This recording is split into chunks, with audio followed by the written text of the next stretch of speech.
ví někdo, kdy máme začít? 7:05. Cože? No, takže já začnu, jo. Já už od rána se připravuju na to čtení, který už mi bylo řečený nahoře v té osvěžovně, že to nemám prodlužovat. Jsem říkal, že jo, ale já využívám této příležitosti, protože třeba včera se mi zase někdo ptal, jak to bylo s Egonem Bondym. Jestli Egon Bondy byl agent státní bezpečnosti, tak odpovídám, ano, Egon Bondy byl agent státní bezpečnosti, je to potvrzený, ale on se s tím nikdy netajil. My jsme si s Egonem tykali a Egon Bondy zkráceně říkal, prosím tě, nic mi neříkej, nebo já to nikam napíšu, nebo to někde budu říkat. A jsem říkal, že nic neřeknu. Až bude nějaká akce, tak pro tebe přijede auto a někam tě odveze a to celé bude koncert naší kapely. Takže to mě napadlo jako taková skandalizace nebo osvětlení toho, jak na tom ten Egon Bondy byl. Nebyl na tom dobře samozřejmě. Takže já takhle tady mám spoustu knížek. A když odevřu třeba Egona Bondyho kdekoliv, tak je to vždycky docela dobrý nebo blbý. Neboť morfimismus je lidský jen tím, že je to pochopitelná a omluvitelná lidská slabost. Avšak skutečná lidskost spočívá v pravdě, ve schopnosti pravdy, v odvaze pravdy, v záštitě jasného vědomí, v záštitě pravdivého jasného odrazu na každém vývojovém stupni vědomí. Tak to byl Bondy. Pak je tady zbytí Hejda, což jsou většinou dost velký prasárny. No. A já jsem jednou se Zbinkem, když jsem přijel v 90. roce poprvé z Kanady, tak jsem Zbinka potkal na ulici na Letný a říkal jsem mu, pojď si dát 2. A zasedli jsme do takové vinárny a vedle vedlejšího stolu seděli asi 2 17letý zdravotní sestry a viděli, že dětci si dávají vínečko a ty holky říkali takový prasárny, jsem říkal, Zbínku, slyšíš to? Říkal, slyším. A takže jsem pochopil, že v té Praze, kam se hrabou ty chlápkové, my totiž jako chlápkové jsme vlastně docela slušní, ale ty holky, co dneska říkají, to je prostě šílený. No, takže kousek z Hejdy, jo. Jsou hrozně dlouhé věci. V horní vsi z omítky v kuchyni nad postelí prosvítá nějaké secesní, jakoby reklamní obraz, který tam nikdy nebyl. V kuchyni je teta, rozmlouváme spolu poklidně a dlouho, často se obracím k tomu obrazu, který tam nikdy nebyl. Vím, že teta je už mrtvá, také vědomí toho, že tam teď sedíme a jsme tam sami, lítost, že jsem jí a strýce neseznámil, se suze. Vidíš nás tady? Ne. Ani strýce nevidíš, přesto v jiné rovině snu vím, že strýc je už mrtev. Ale jsi přeci tady. Nyní, když už je mrtvá, očekávám s jistotou odpověď, že ano, kde jinde by byla. Nedostávám odpověď, ale mlčení je tak výmluvné, že se ptám, a kde teda pro Boha seš? Přitom vím, že její tělo v dubenkách v hrobě. Mlčení tak strašné, že se probouzím. Tak Pepíku, Já jsem rád, že Vráťa takhle pěkně neformálně začal, takže vás tady srdečně vítám. Vítám legendárního muzikanta, esejistu, básníka, v neposlední řadě zahradníka Vráťu Brabence. Vítám legendárního muzikanta Pepička, Čečila, přítele nejen Bohumila Hrabala, ale také Martina Jirouse. A poprosím tě, Pepičko, aby si... Došlo k nejhoršímu. Tak já se pokusím. Zahraju pár písniček, který měl. Tak budeš hrát, nebo mám číst, jo? Jo.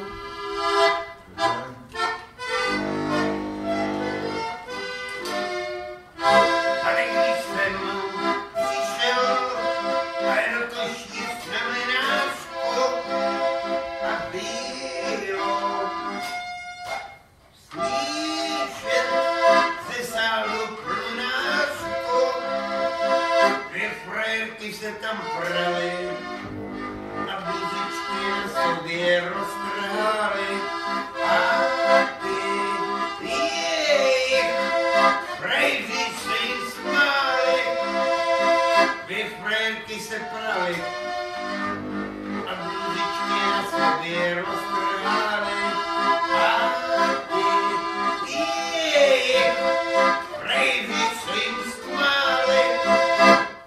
Ale počkej, holka, ty budeš to litovat.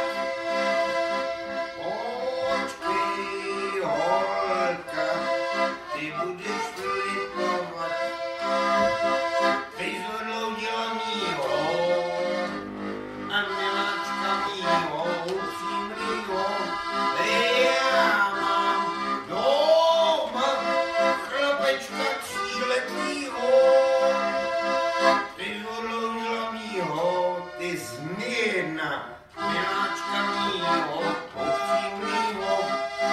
Já mám doma chlapečka 3letýho. Nikolaj Stankovič, Panichída 1972, aneb Ženilo se motovidlo. Ten předslov číst nebudu. Eskimáci bydlí v Úglí. Jakub Němec. Filmů žál nevýslovný přehlušil troubení slonů, na břehu Niagáry jsou dvaja jagáry. Jenom lomy natahují uši, ni taktu zlapalomy, rosa není nerozkouskované od myší na kousky s děhou. V lůnu her jde plivník i sisel s touhou, když si čerti již hvězd berou. Já doporučuji, tady je spousta knih a bylo by dobrý, to je zase další Stankovič, to bylo úplně stejný krávoviny jako tyhle. Doporučuji přečíst to. Ivan Diviš, já jsem se s ním naposled potkal v Mnichově, když se tam slavili nějaký narozeniny, myslím, že byla na Šulce 60, takže už to taky bude pár let, jo. A říkal jsem, pane Diviš, já si vás velice vážím. Vy jste kdysi jezdil do Hloubětína. On říká, jak to víte? Já jsem říkal, já jsem taky jezdil do Hloubětína a pak jsem musel jít pěšky do Horních Počernic. A on říkal, takže jsme spolu chodili do Koruny. Jsem říkal, no tam byl prostě, a jsem říkal, no ale většinou jsme museli složit ty poslední drobný, co nám zbyly z Prahy, aby jsme si dali aspoň jedno pivo. Skláním se k tobě, zemi krásná, pozoruju tvoje děti skleněným okem, nevěřím smyslům a nepřeju si vědět, jak se to jmenuje. 100 000 nevěst v němé samozřejmosti stojí v pozoru na povel slunce, proti mě houšť smaragdů, výlas si klade na břich podobný Chalcedónové míse. Co se to děje v houští?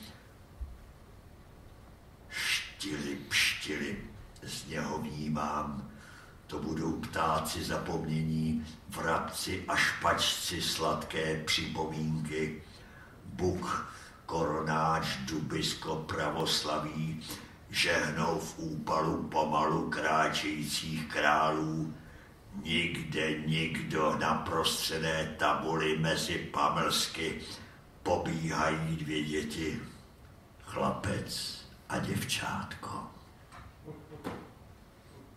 Kde je ten Pepa?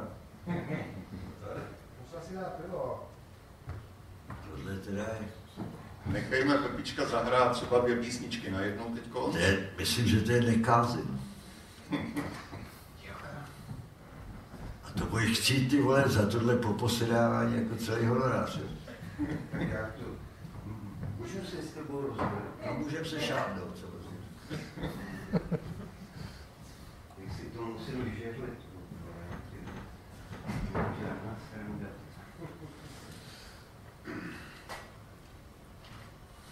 Tak jako teď, ježišmarja, tak dáme teď takovou malinkou dernou.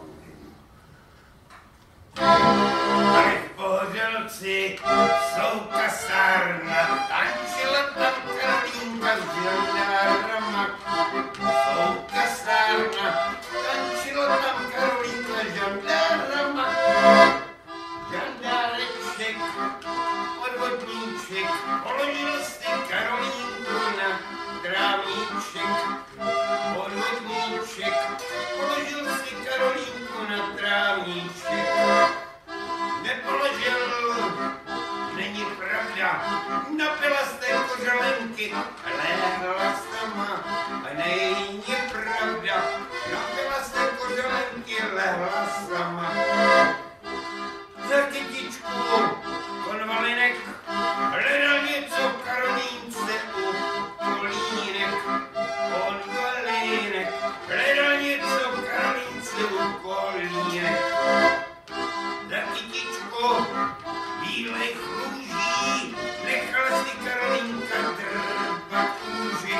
Bílej růží nechala si Karolínka drbat kůži. Za kytičku Petr Klíčů nechala si Karolínka u kráčíčů. Petr Klíčů nechala si Karolínka u kráčíčů. Byl to chlap ledveráku, neměl ani kouska chlupa na širáku. Ledveráku a neměl ani kouska chlupa na širáku. Teď si život. No tak teď dokonce jsem tak pokles, že budu číst ze svý knížky. Jmenuje se to Návštěvy 2 a je to věnovaný Michalu Macenaurovi. Marie má ráda Michala, Michal Marii. Marie vaří oběd, Michal maluje chodbu v domě, potom obědvají po obědě, pijí pivo. Michal sedí vedle Marie a povídají si. Marie píše dopis a Michal si čte. Na kolech si vyjedou k vodě. Marie sedí vedle Michala a povídají si. Michal kouří, Marie se opaluje. Michal žije s Marií už 2. rok. Marie má ráda Michala, Michal Marii. Navštívím se svou ženou Marii a Michala. Sedíme proti sobě, Michal kouří, Marie nabízí kávu.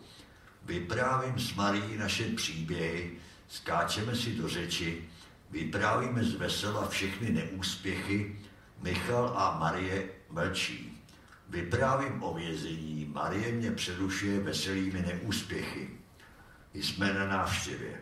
Cestou domů litujeme těch řečí. Vyprávím Marii o budoucnosti, skáčeme do řeči. Vzájemně se přerušujeme.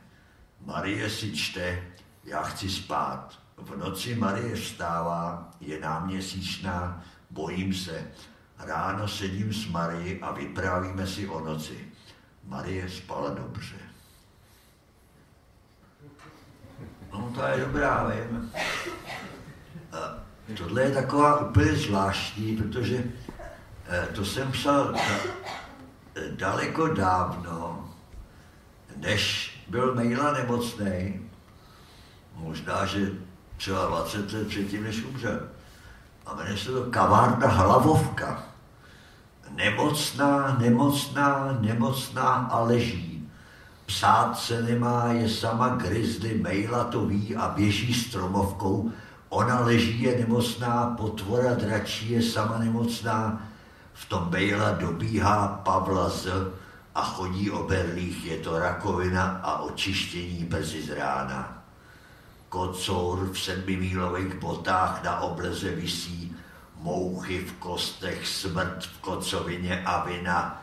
Na židli vedle je vesmírný prach, Honza Brabec jej dává do kadidelnice a ministruje při posledním pomazání. Takový je začátek vždycky. Saxofonista, co nevidět exne, zatím píská, neledí, protože myslí na holky a nejde mu ani jedno z toho, co dělá ten, se má.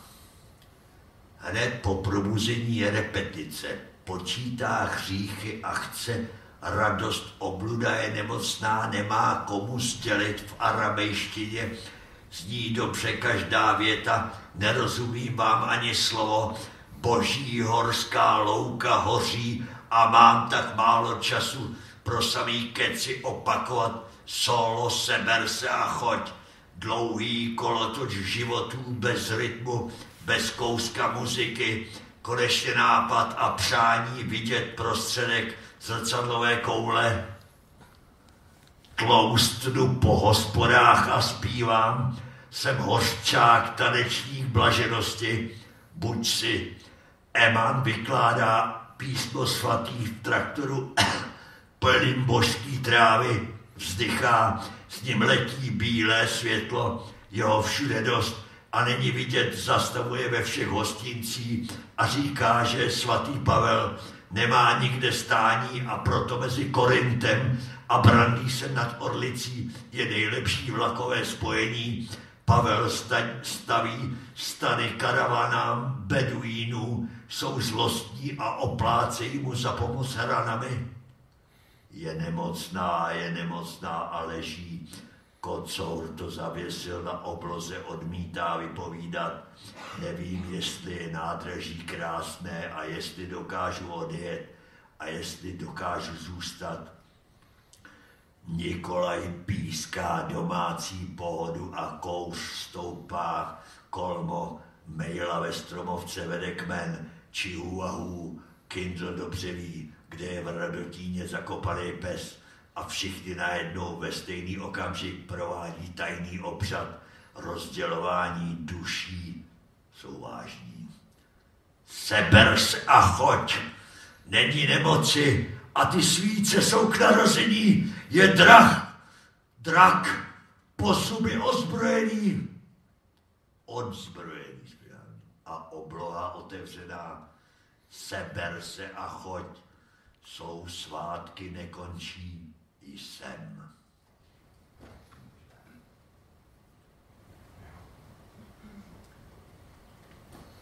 Já tady vrátil nemůžu stát jako debil. Abych se napil, to mi neřekneš, mi to jinak nehraje. Za pití piva nejseš placený. Já bych na to zapomněl. Ale mě to bez toho nehraje.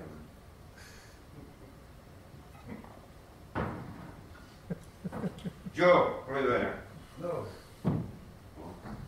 Proti gustu žádnej diskutátnice, ne? No, to říkal už babička, bože, není co víš.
když to moje není, měla dva frajery a já jsem ten třetí, tak sakra roztočný běhá.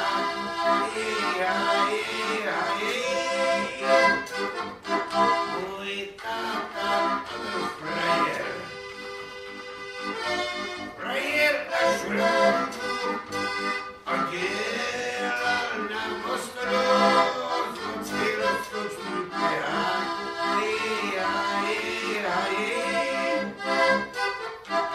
Můj táta byl frajer.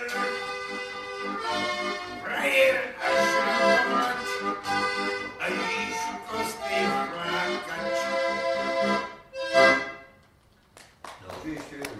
Já tady mám ještě jednoho Nikolaje Stankoviče a jmenuje se to Výroční žranice v hotelu Krása. Hotelu Krása, já vím, kde to bylo, ve Vysočenech, když se tam slušně říkal náměstí Lidových milic. A tam byl hotel Krása, kde bydlel Ladislav Klíma.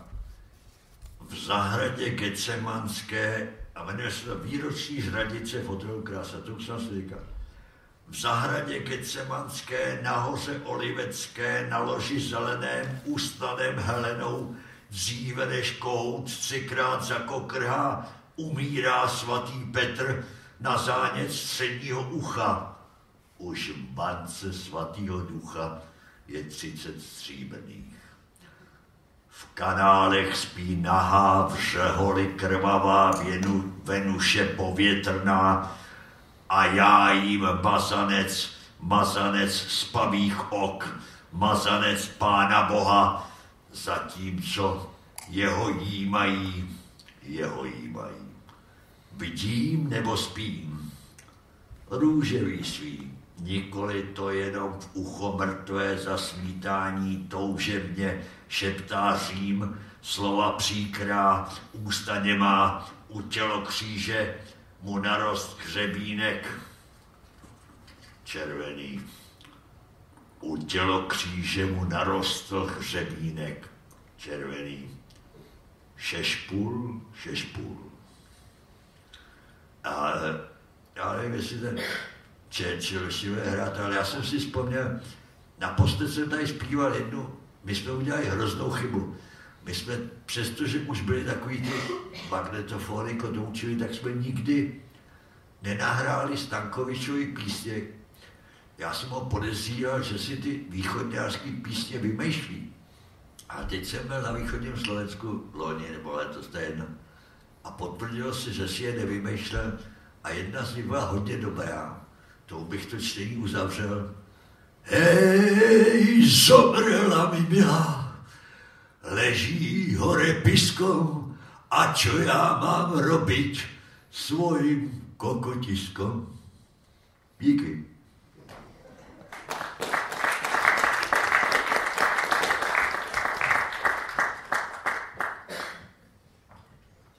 Díky, Vráťo, a teď Pepiček, několik písniček za sebou.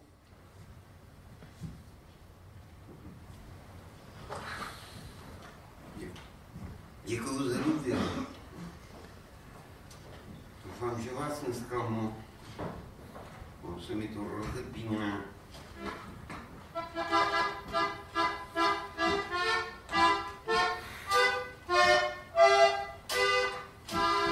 Sebrala patrola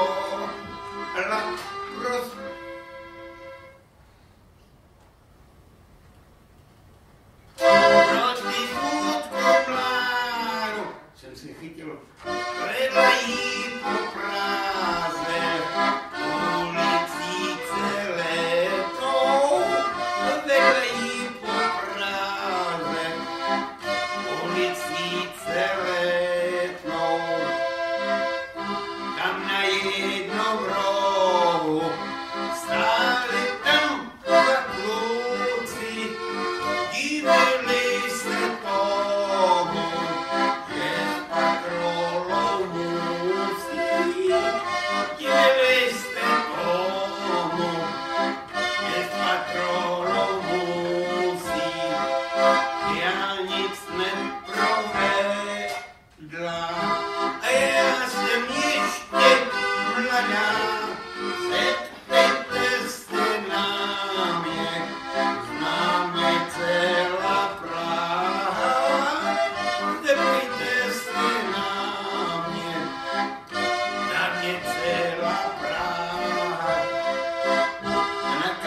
ještě jsem si dneska ráno vzpomněl na několik výroků mýho kamaráda už teda ze studia, jako už teda většina kamarádů ze studia, Magora, který říkal, každý je svýho života strojvůdcem.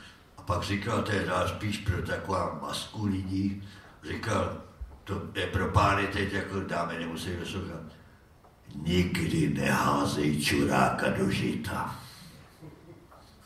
Tak já teďka ještě zahraju jednu písničku, kterou měl Magor moc rád. A kterou zpíváš blbě? Tak to zkus, já ti to... Myslí nějakou jinou, víte? Zaspívej jinou, ale kterou umíš líp, no. Ne, kterou myslím já. A kterou, když jsem mu hrál, tak u toho ronil slzy.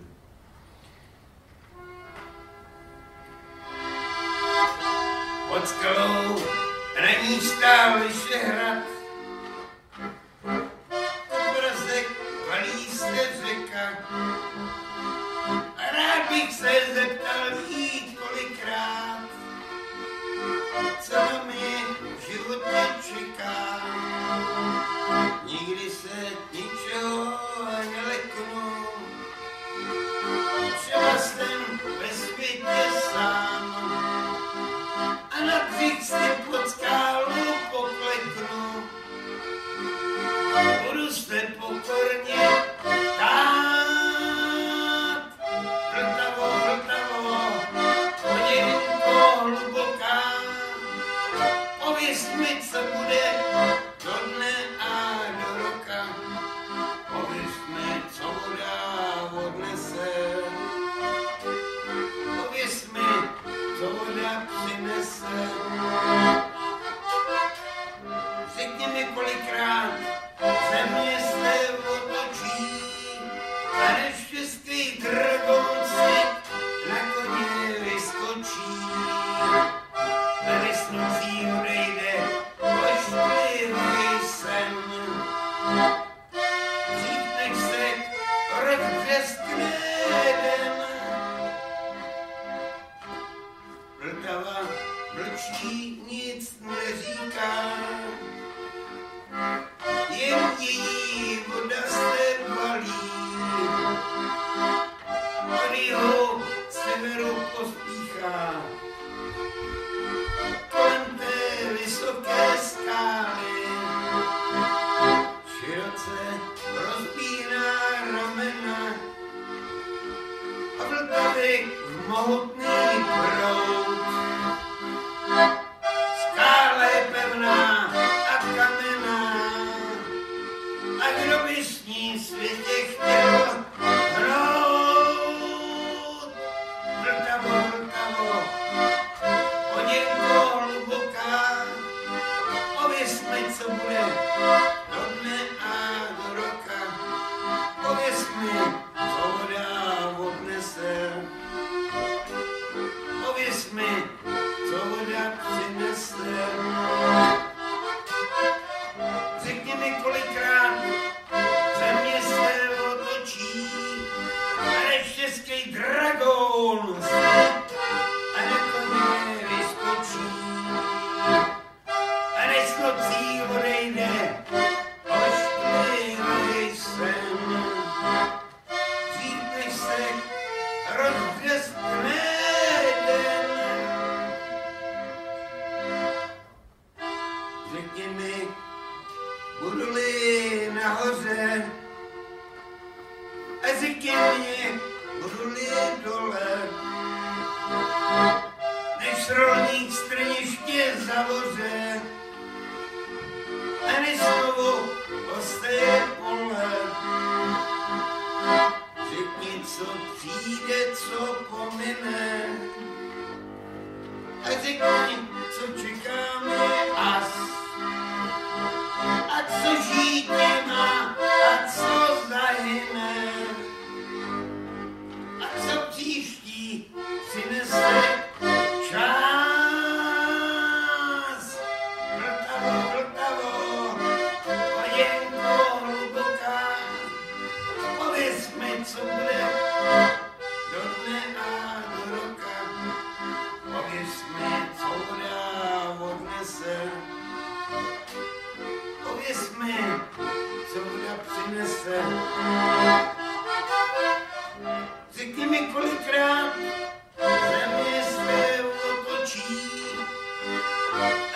si Čech Čechovi podívá do očí. Než nocí odejde, až plivavý sen. Dřív než se rozbřeskne den.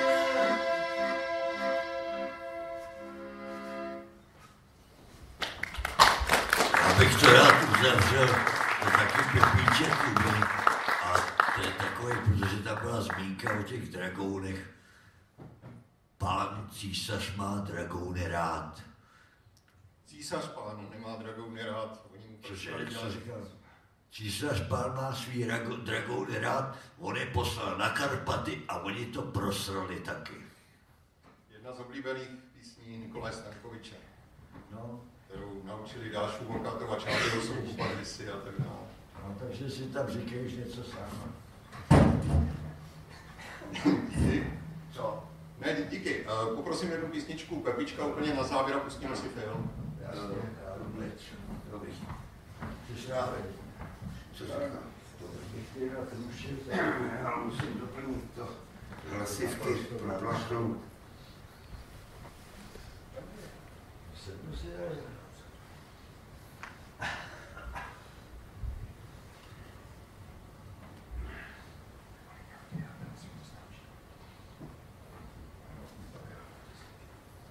já myslím, že forma časové doby je.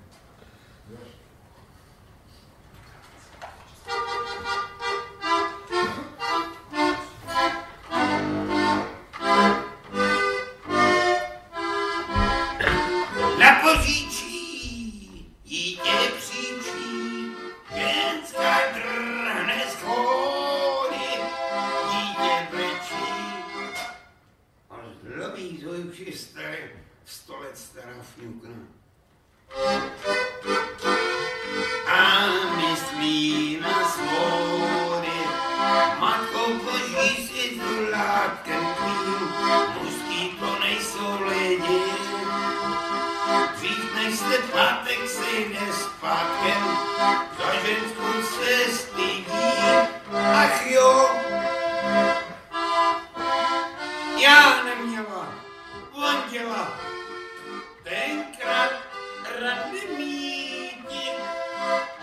Schoutek těla nemusela, jsem teď matkou díti. Matkou boží se volátkem tvým, on měl tak modrý oči, před sebou jako dnes ho vidím, hlava se mi točí. Vajo,